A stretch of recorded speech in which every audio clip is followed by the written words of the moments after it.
খবর শুনছেন বিশ্ব সংবাদ চ্যানেল থেকে। আজ জানাবো পশ্চিমবঙ্গ দেশ বিদেশের বাছাই করা গুরুত্বপূর্ণ তাজা সংবাদ। খবরের শুরুতেই জানিয়ে দেব সংবাদ শিরোনাম, পরে বিস্তারিত। স্বামীর একাধিক বিয়ে, নালিশ স্ত্রীর, অভিযোগ শুনেই পুলিশ কর্মীকে গ্রেপ্তারের নির্দেশ সীমন্তের। বঙ্গে আবহাওয়ার দ্বৈতরূপ, কলকাতায় ভারী বৃষ্টির সম্ভাবনা নেই। কেমন থাকবে আবহাওয়া? আমার বাড়ি যদি অবৈধ হয় তাহলে আপনারা, অভিষেক বন্দ্যোপাধ্যায়ের অফিস ভাঙা প্রসঙ্গে যা বললেন সুকান্ত মজুমদার। বিধ্বংসী আগুনে পুড়ে ছাই শতাধিক বাড়ি, ঘন কালো ধোঁয়ায় ঢেকেছে হালান্ডের দেশের শহর, ভাইরাল ভিডিও। বুলডোজার অ্যাকশনের মাঝেই দুপুর 1:30 নজিরবিহীন তোলপাড়। অভিষেকের 5তলা ভবন ভাঙা নিয়ে শেষমেশ কি নির্দেশ দিল হাইকোর্ট? প্রবল বৃষ্টি, ছাড়া হচ্ছে বিপুল জল, নদীগুলিতে বাড়ছে জলস্তর, ভয়ঙ্কর বিপন্ন উত্তর। অমিত শাহের গোপন চিঠি ঘিরে তোলপাড় রাজ্য রাজনীতি, বিধানসভায় বড় ঘোষণার ইঙ্গিত শুভেন্দুর। সোনম ওয়াংচুকের মেডিকেল রিপোর্ট আদৌ সত্যি? প্রশ্ন তুললেন স্ত্রী, বললেন হাসপাতাল নাকি জেলখানা। 21শে জুলাইয়ের তোড়জোড়ের মাঝেই গ্রেপ্তার মমতা ঘনিষ্ঠ তুখোড় নেতা, পুলিশ ভ্যানে উঠেই বিস্ফোরক মুনমুন। অনায়াসে পাশ করানো যাবে ডিলিমিটেশন বিল, সেই লক্ষ্যেই বিরোধী শিবিরের ভাঙনের রহস্যাঙ্ক, এনডিএর কৌশল। আজও ভাঙা হবে অভিষেকের 5তলা কার্যালয়ের বেআইনি অংশ, রাতভর নথি উদ্ধার আমতলায়। মমতা বন্দ্যোপাধ্যায়কে মিস করবেন? প্রশ্ন শুনেই দুটো শব্দ বললেন ফিরহাদ। এবার মমতার সঙ্গ ছাড়লেন 40 বছরের রাজনৈতিক সঙ্গী, 3বারের বিধায়ক, 2বারের মন্ত্রী। বর্ষার আড়ালে শিশুর ফুসফুসে করোনার থাবা, বিশেষজ্ঞের এই সতর্কতা না মানলে পস্তাতে হবে বাবা মায়েদের। বিজেপি কুকুরকে দাম দেয় কিন্তু আমাকে দেয় না, খোদ দলের বিরুদ্ধেই মহা বিস্ফোরক বিজেপি সাংসদ অনন্ত মহারাজ, তোলপাড় বাংলা। পরবর্তী নির্দেশ ছাড়া ভবন ভাঙা যাবে না, আমতলার ঘটনায় অভিষেককে স্বস্তি দিল হাইকোর্ট। দিন দিন বাড়ছে বিপদ, এবার ডায়মন্ড হারবারের সাংসদের ঘাড়েই চাপল 30 কোটির আমফান কেলেঙ্কারির দায়। অভিষেক ব্যানার্জির এই মন্তব্যের চরম জবাব দিলেন ঋতব্রত, দেখুন।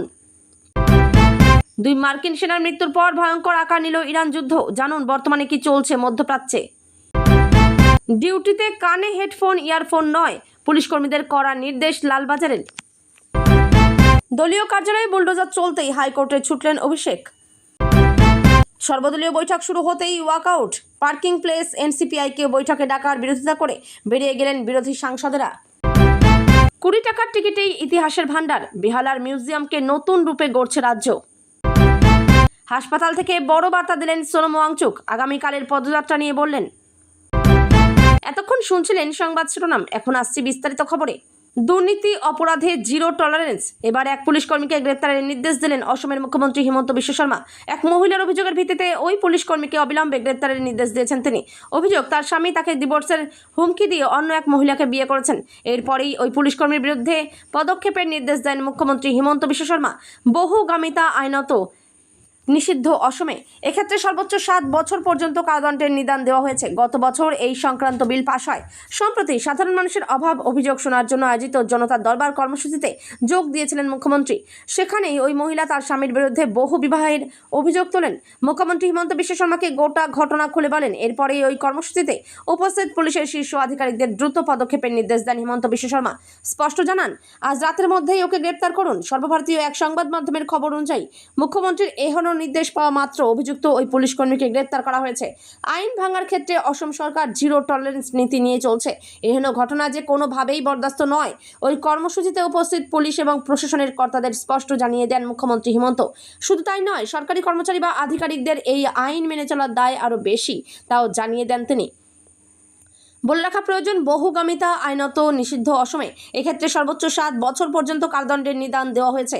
গত বছর এই সংক্রান্ত বিল পাশ হয়। এরপর থেকেই বহু বিবাহের বিরুদ্ধে রাজ্য জুড়ে তীব্র অভিযান শুরু হয়েছে। শুধু তাই নয়, অসম সরকার স্পষ্ট জানিয়ে দিয়েছে, কোনো ব্যক্তি বহু বিবাহে লিপ্ত থাকলে সরকারের কোনো সামাজিক কল্যাণমূলক প্রকল্পের সুবিধা পাবেন না, এমনকি সরাসরি চাকরি থেকে বরখাস্ত করা হতে পারে বলেও রয়েছে উল্লেখ। এর মধ্যেই এদিন মুখ্যমন্ত্রী হিমন্ত বিশ্ব শর্মার এহেন পদক্ষেপ সে রাজ্যের সরকারি কর্মচারীদের জন্য বড় বার্তা বলেই মনে করা হচ্ছে। কলকাতায় আপাতত ভারী বৃষ্টির কোনো পূর্বাভাস নেই, তবে দিনভর দফায় দফায় হালকা থেকে মাঝারি বিক্ষিপ্ত বৃষ্টি হতে পারে, সঙ্গে থাকতে পারে বজ্রবিদ্যুতের সম্ভাবনাও। রবিবার শহরের সর্বনিম্ন তাপমাত্রা থাকছে 27.7 ডিগ্রি সেলসিয়াস, যা স্বাভাবিকের থেকে 0.8 ডিগ্রি বেশি। সর্বোচ্চ তাপমাত্রা থাকছে 31 ডিগ্রি সেলসিয়াস, যা স্বাভাবিকের তুলনায় 1.8 ডিগ্রি কম। আবহাওয়া দপ্তর জানিয়েছে, জলপাইগুড়ি ও আলিপুরদুয়ারে রবিবার এই 2 দিনে বৃষ্টিপাতের পরিমাণ 20 সেন্টিমিটারের গণ্ডিও ছাড়িয়ে যেতে পারে। এর জেরে পাহাড়ি এলাকায় হরপাবান বা ধস নামার আশঙ্কাও উড়িয়ে দেওয়া যাচ্ছে না। সক্রিয় নিম্নচাপের জেরে সমুদ্র উত্তাল থাকায় উপকূলীয় এলাকায় ঘন্টায় 35 থেকে 45 কিলোমিটার, কখনো কখনো 55 কিলোমিটার পর্যন্ত বেগে ঝোড়ো হাওয়া বইছে। আবহাওয়াবিদদের পূর্বাভাস অনুযায়ী এই প্রতিকূল পরিস্থিতির জেরে রবিবার পর্যন্ত পশ্চিমবঙ্গ উপকূলের মৎস্যজীবীদের সমুদ্রে যাওয়ার উপর সম্পূর্ণ নিষেধাজ্ঞা জারি করেছে প্রশাসন। বঙ্গোপসাগর থেকে প্রচুর পরিমাণে জলীয় বাষ্প স্থলভাগে ঢুকছে, যা উত্তরবঙ্গের প্রবল বর্ষণ এবং দক্ষিণবঙ্গের গুমোট অস্বস্তির পেছনে মূল কারণ বলে জানাচ্ছেন আবহাওয়াবিদরা। পূর্বাভাস মিলিয়ে বদলাচ্ছে আবহাওয়ার মেজাজ। পাঞ্জাব, হরিয়ানা, উত্তরপ্রদেশ, বিহার ও পশ্চিমবঙ্গ হয়ে উত্তর বঙ্গোপসাগর পর্যন্ত বিস্তৃত মৌসুমী অক্ষরেখাও বর্তমানে সক্রিয় রয়েছে। বাতাসের জলীয় বাষ্পের পরিমাণ বেশি থাকায় অনুভূত হবে গুমোট অস্বস্তিকর গরম। দক্ষিণবঙ্গে আপাতত ভারী বৃষ্টির সম্ভাবনা নেই বলেই জানাচ্ছে আবহাওয়া অফিস। কয়েকদিনের টানা ভারী বৃষ্টির পর রবিবার সকাল থেকেই কলকাতা সহ দক্ষিণবঙ্গের আকাশে দেখা মিলেছে চড়া রোদের। মেঘ জমে বিক্ষিপ্তভাবে হালকা বৃষ্টিও হচ্ছে, ফলে গোটা দিনটাই কাটছে অস্থির আবহাওয়ার সাক্ষী। আবহাওয়াবিদদের মতে, ওড়িশা ও পশ্চিমবঙ্গ উপকূল সংলগ্ন উত্তর পশ্চিম বঙ্গোপসাগরে তৈরি হওয়া একটি নিম্নচাপ শক্তি বাড়িয়ে বর্তমানে গাঙ্গেয় পশ্চিমবঙ্গ ও সংলগ্ন ঝাড়খণ্ড, ওড়িশার উপর অবস্থান করছে। সমুদ্রপৃষ্ঠ থেকে প্রায় 5.8 কিলোমিটার উচ্চতায় সক্রিয় রয়েছে একটি ঘূর্ণাবর্ত। তবে আগামী 24 ঘন্টায় এই নিম্নচাপ কিছুটা শক্তি হারাতে পারে বলে ইঙ্গিত মিলেছে। আপাতত বিক্ষিপ্ত বৃষ্টি চললেও আগামী মঙ্গলবার থেকে দক্ষিণবঙ্গে বৃষ্টির পরিমাণ বাড়ার সম্ভাবনা রয়েছে। বিশেষ করে উত্তর 24 পরগনা, দক্ষিণ 24 পরগনা এবং নদিয়া জেলায় সেদিন ভারী বৃষ্টির প্রবল সম্ভাবনা রয়েছে বলে জানিয়েছে আলিপুর আবহাওয়া দপ্তর। অভিষেক বন্দ্যোপাধ্যায়ের আমতলার অফিসে চলেছে বুলডোজার। ওই অফিস অবৈধ বলেই বুলডোজার দিয়ে গুড়িয়ে দেওয়ার সিদ্ধান্ত নেয় প্রশাসন। এ প্রসঙ্গে কেন্দ্রীয় প্রতিমন্ত্রী সুকান্ত মজুমদার বলেন, আপনি অভিষেক বন্দ্যোপাধ্যায় হন বা অন্য কেউ সাধারণ মানুষ হন, বেআইনি জিনিস কি আমরা রাখতে পারি? আর কি বললেন সুকান্ত? লিপস অ্যান্ড বাউন্স ও অভিষেকের সম্পর্ক প্রসঙ্গে কেন্দ্রীয় প্রতিমন্ত্রী সুকান্ত মজুমদার বলেন, লিপস অ্যান্ড বাউন্সের অফিসের সঙ্গে অভিষেক বন্দ্যোপাধ্যায়ের সম্পর্ক কি? প্রথমে এই প্রশ্নটা আসবে। কোনো এক সময় উনি নাকি ডাইরেক্টর ছিলেন, পরবর্তী সময়ে লিপস অ্যান্ড বাউন্সে যা যা ঘটেছে তা থেকে তো তিনি হাত ধুয়ে নিয়েছিলেন, বলেছিলেন আমি জানি না কিছু, কালীঘাটের কাকু জানে, কারণ সে আছে। এখন বলছেন লিপস অ্যান্ড বাউন্স নাকি ওনারই। কি ব্যাপার আমরাও বুঝতে পারছি না, উনি স্পষ্ট করুন। এরপরই সুকান্ত মজুমদার বলেন, প্রথম কথা, আপনি অভিষেক বন্দ্যোপাধ্যায় হন বা অন্য কেউ সাধারণ মানুষ হন, বেআইনি জিনিস কি আমরা রাখতে পারি? আমার বাড়ি যদি অবৈধ হয় তাহলে আপনারা, যারই মিউনিসিপ্যালিটি হোক, তৃণমূল কংগ্রেস হোক বা অন্য কোনো রাজনৈতিক দলেরই হোক, তারা কি সেই অবৈধ স্ট্রাকচারকে আইনি স্বীকৃতি দিতে পারে? না তাকে রাখতে পারে? আপনাকে বেআইনি বাড়ি কে করতে বলেছিল? প্ল্যান করে ভালো করে বানাতেন, কেউ হাত দিত না। আপনার যে অংশটা আইনি সেখানে তো কেউ হাত দিচ্ছে না। তৃণমূল পার্টি অফিস আছে তপসিয়াতে আইনগতভাবে তৈরি হয়েছে, তো কেউ তো বলছে না কিছু। আমতলায় অভিষেকের কার্যালয় ভাঙার প্রক্রিয়ায় স্থিতাবস্থা বজায় রাখার নির্দেশ। এই স্থিতাবস্থা বজায় রাখার নির্দেশ কলকাতা হাইকোর্টের। পরবর্তী নির্দেশ না দেওয়া পর্যন্ত নতুন করে কিছু করা যাবে না। কার্যালয় যে অবস্থা রয়েছে সেই অবস্থাতেই রাখতে হবে। স্থিতাবস্থা বজায় রাখার নির্দেশ কলকাতা হাইকোর্টের। গতকাল ও আজ অভিষেকের কার্যালয়ে চলছে বুলডোজার। জেলা প্রশাসনের পদক্ষেপ চ্যালেঞ্জ করে মামলা লিপস অ্যান্ড বাউন্সের। আগুনের গ্রাসে ব্যস্ত শহর, পুড়ে খাক শতাধিক ঘরবাড়ি, ঘন কালো ধোঁয়ায় ঢেকেছে আকাশ। ফলে পরিস্থিতি নিয়ন্ত্রণে আনতে রীতিমতো নাকানি চোবানি খেতে হচ্ছে দমকল বাহিনীকে। এই হলো ভয়াবহ দৃশ্য। সমাজ মাধ্যমে ছড়িয়ে পড়ায় নেটে নাগরিকদের মধ্যেও ছড়িয়েছে আতঙ্ক। যদিও ভাইরাল হওয়া ভিডিওর সত্যতা যাচাই করেনি আমাদের চ্যানেল। উল্লেখ্য, দাও দাও করে জ্বলতে থাকা শহরের ছবি এক্স স্যান্ডেলে ওশান ড্রিম 07 নামের একটি অ্যাকাউন্ট থেকে পোস্ট হয়। সমাজ মাধ্যম ব্যবহারকারীদের দাবি, ওই ভিডিও নরওয়ের ড্রামেন এলাকার ভয়াবহ অগ্নিকাণ্ডের জেরে খোলা আকাশের তলায় চলে এসেছেন সেখানকার 400-র বেশি বাসিন্দা। নেটাগরিকেরা জানিয়েছেন, স্থানীয় সময় শুক্রবার দুপুর নাগাদ শহরের মধ্যে বিধ্বংসী আগুন ছড়িয়ে পড়ে। নরওয়ের রাজধানী অসলো থেকে যা দূরত্ব মেরে কেটে 30 মাইল। খুব দ্রুত একের পর এক বাড়ি আগুনের গ্রাসে চলে যাওয়ায় ড্রামেনের বাসিন্দাদের নিরাপদ জায়গায় সরাতে বাধ্য হয় স্থানীয় প্রশাসন। তবে এই প্রতিবেদন প্রকাশিত হওয়া পর্যন্ত কোনো হতাহত বা নিখোঁজের খবর নেই। কিভাবে বিধ্বংসী আগুনের গ্রাসে চলে গেল আস্ত শহর তা অবশ্য স্পষ্ট নয়। রেড ক্রসের এক কর্মী জানিয়েছেন, আবহাওয়ার কারণে দ্রুত আগুন ছড়াচ্ছিল। থমাস এভজেন নামের এক ব্যক্তি রয়টার্সকে বলেছেন, সাম্প্রতিক সময়ে তীব্র গরমের জেরে এই বিপর্যয়। আবহাওয়া খুব শুষ্ক ছিল, তাই আগুন দ্রুত ছড়িয়ে পড়ে। অবশেষে অবসান হলো সব জল্পনার। ডায়মন্ড হারবারের তৃণমূল সাংসদ তথা দলের সর্বভারতীয় সাধারণ সম্পাদক অভিষেক বন্দ্যোপাধ্যায়ের আমতলার সংসদীয় কার্যালয় ও পার্টি অফিস ভাঙার মামলার শেষমেশ কী রায় দিল আদালত তা জানতে সকাল থেকেই মুখিয়েছিল গোটা রাজ্য। রবিবার ছুটির দিনে দুপুর 1:30 নাগাদ বিচারপতি রাজা বসু চৌধুরীর এজলাসে বসা বিশেষ জরুরি শুনানি বৈঠকে এলো সেই মহানির্দেশ।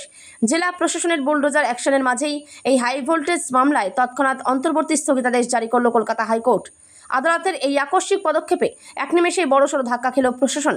শনিবার সকাল থেকে যে উচ্ছেদ অভিযান ও ভাঙচুর শুরু হয়েছিল, রবিবারের শুনানির পর সেখানে অবিলম্বে স্থিতাবস্থা বজায় রাখার স্পষ্ট নির্দেশ দিয়েছে উচ্চ আদালত। আদালত সাফ জানিয়েছে, পরবর্তী নির্দেশ না আসা পর্যন্ত আমতলার ওই 5তলা কার্যালয় বা ভবনটি ভাঙার কাজে প্রশাসন আর 1 ইঞ্চিও এগোতে পারবে না বা কোনো নতুন ভাঙচুর চালাতে পারবে না। 5তলা এই ভবনটি ঠিক কী নিয়মে এবং কোনো আইনি বৈধতা মেনে করা হয়েছিল কিনা তার যাবতীয় রেকর্ড ও প্রয়োজনীয় কাগজপত্র অবিলম্বে আদালতের কাছে জমা দেওয়ার নির্দেশ দেওয়া হয়েছে। জাস্টিস রাজা বসু চৌধুরী স্পষ্ট করেছেন, আগামী দিনগুলোতে এই মামলার পরবর্তী শুনানি না হওয়া পর্যন্ত অথবা চলতি জুলাই মাসের শেষ পর্যন্ত এই স্থগিতাদেশ পুরোপুরি বহাল থাকবে। আদালতের পর্যবেক্ষণ, ভবনটির মালিকপক্ষকে ভাঙার আগে নিজেদের বক্তব্য জানানোর পর্যাপ্ত সুযোগ দেওয়া হয়নি। Leaves and bounce private limited সংস্থার পক্ষ থেকে দায়ের করা এই জরুরি মামলায় অভিষেক বন্দ্যোপাধ্যায়ের বাবা অমিত বন্দ্যোপাধ্যায়ের আবেদনের ভিত্তিতে এদিন শুনানি চলে। শুরুতে রাজ্যের কোনো আইনজীবী উপস্থিত না থাকায় কিছু সময়ের জন্য শুনানি পিছিয়ে গেলেও দুপুর 1:30 এজলাসে বসতেই তৃণমূলের পক্ষে জোরদার সওয়াল করেন প্রবীণ আইনজীবী কিশোর দত্ত এবং অয়ন ভট্টাচার্য। দক্ষিণ 24 পরগনা জেলা প্রশাসনের দাবি ছিল, আমতলা বারুইপুর রোডের ওপর অবস্থিত এই 5তলা অফিসটির কোনো বৈধ বিল্ডিং প্ল্যান বা নকশা অনুমোদিত ছিল না। জমিটি লিভস অ্যান্ড বাউন্স সংস্থা নামে নথিভুক্ত। প্রশাসনের অভিযোগ, শুনানির জন্য গত জুন ও জুলাই মাসে নোটিশ পাঠানো হলেও মালিক পক্ষের কেউ হাজির হননি, যার জেরেই শনিবার সকালে বিশাল পুলিশ বাহিনী নিয়ে আকস্মিক উচ্ছেদ অভিযান শুরু হয় এবং ভবনের সামনে অংশ গুঁড়িয়ে দেওয়া হয়। উত্তরে বৃষ্টি অব্যাহত। জলপাইগুড়ি জেলা জুড়ে বিক্ষিপ্তভাবে বৃষ্টি, দফায় দফায় জল ছাড়া হচ্ছে কালীঝরা এবং গজলডোবা ব্যারেজ থেকে। রাতভর বৃষ্টিতে ভিজেছে ডুয়ার্স। এর জেরে এলাকার বিভিন্ন নদীর জলস্তর বেড়েছে। সকাল বাড়ার সঙ্গে সঙ্গে বৃষ্টির তীব্রতা কিছুটা কমলেও আকাশ এখনও মেঘাচ্ছন্ন। উত্তরে বৃষ্টি অব্যাহত, পাহাড় এবং সমতলেও বৃষ্টি। জলপাইগুড়ি জেলা জুড়ে বিক্ষিপ্তভাবে বৃষ্টি, দফায় দফায় জল ছাড়া হচ্ছে কালীচড়া এবং গজলডোবা ব্যারেজ থেকে। ফুসছে তিস্তা, জলঢাকা সহ বিভিন্ন নদীগুলি। রবিবার সকাল 6টায় গজলডোবা ব্যারেজ থেকে 1525 এবং কালীঝরা থেকে 1544 কিউসেক জল ছাড়া হয় বলে জলপাইগুড়ি সেচ দপ্তর ফ্লাড কন্ট্রোল রুম সূত্রে খবর। সংরক্ষিত এবং অসংরক্ষিত এলাকায় NH 31 জলঢাকা নদীর ওপর হলুদ সতর্কতার পাশাপাশি তিস্তার মেখলিগঞ্জের সংরক্ষিত এলাকায় হলুদ সতর্কতা জারি। চিন্তায় নদী সংলগ্ন এলাকার বাসিন্দারা। গতকাল থেকে আজ রবিবার একটানা বৃষ্টিতে বহু জায়গায় জল দাঁড়িয়ে যায়। সাধারণ জনজীবন কিছুটা হলেও বিপন্ন। মালবাজার বাড়ছে নদীর জলস্তর, রাতভর বৃষ্টিতে ভিজেছে ডুয়ার্স। এর জেরে এলাকার বিভিন্ন নদীর জলস্তর বেড়েছে। বেলা বাড়ার সঙ্গে সঙ্গে বৃষ্টির তীব্রতা কিছুটা কমলেও আকাশ এখনও মেঘাচ্ছন্ন। আবহাওয়া দপ্তরের পূর্বাভাস অনুযায়ী আগামীকাল পর্যন্ত ভারী বৃষ্টির সম্ভাবনা রয়েছে। একটানা বৃষ্টির কারণে রাস্তাঘাট প্রায় ফাঁকা। নিচু এলাকা এবং গ্রামীণ রাস্তায় জল জমে যাওয়ায় চরম দুর্ভোগে পড়েছেন সাধারণ মানুষ। বেশ কয়েকটি এলাকায় যাতায়াতের সমস্যার সৃষ্টি হয়েছে।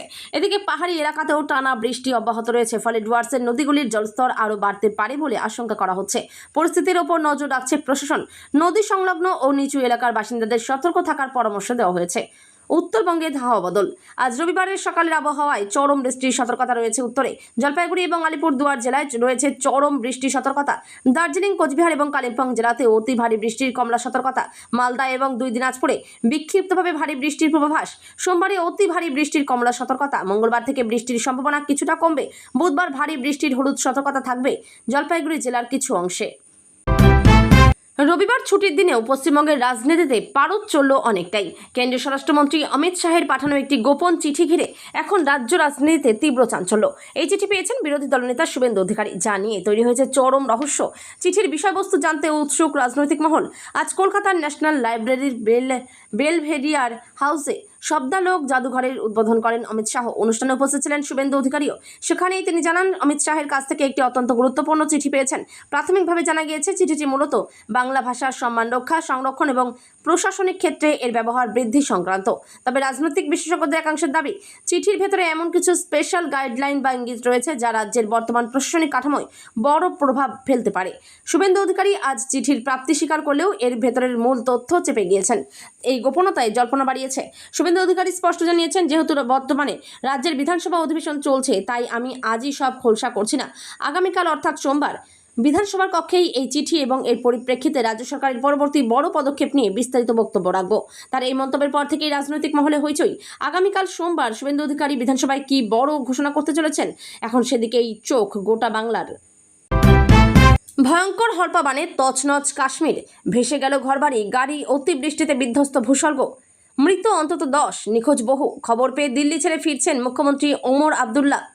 প্রকৃতির ভয়াবহ রূপে কাঁপছে এলাকাবাসী। প্রাণঘাতী মেঘভাঙ্গা বৃষ্টিতে এমনই পরিস্থিতি যে চোখের সামনে ভেসে যাচ্ছে মৃতদেহ। ভয়ঙ্কর বন্যা পরিস্থিতি। অতিবৃষ্টির জেরে ভয়ঙ্কর বন্যা পরিস্থিতি তৈরি হয়েছে জম্মু ও কাশ্মীরে। শনি ও রবিবার ভারী বৃষ্টির জেরে কার্যত জলের নিচে চলে গিয়েছে রাজৌরি, পুঞ্চ সহ কাশ্মীরের একাধিক জেলা। নদীর জলস্তরে ব্যাপক বৃদ্ধি। রাজৌরির নিচু অঞ্চলগুলি সম্পূর্ণরূপে ডুবে গিয়েছে। বন্যার জেরে জম্মু ও কাশ্মীরে অন্তত 10 জনের মৃত্যু হয়েছে, নিখোঁজ রয়েছেন অনেকে। এই অবস্থা দিল্লিতে পূর্ণ রাজ্যের দাবিতে চলা আন্দোলন আপাতত স্থগিত করে জম্মু ও কাশ্মীর ফিরছেন মুখ্যমন্ত্রী ওমর আবদুল্লা। আচমকা নয়, জম্মু কাশ্মীরে ভারী বৃষ্টির আগাম সতর্কতা আগেই জারি করেছিল মৌসুম ভবন, যেন সেই বার্তাকে সত্যি করে নামলো বিপর্যয়। শুক্রবার শুরু হয় বৃষ্টির তাণ্ডব, তারপর শনি ও রবি এই 2 দিন ধরে নাগাড়ে বৃষ্টি হয় একাধিক জেলায়। ফুলে ফেঁপে ওঠে সমস্ত নদী। দারহালি, খান্দালি, শোকতহ, জামোলা নদীর জল বিপদসীমার উপর দিয়ে বইতে শুরু করে।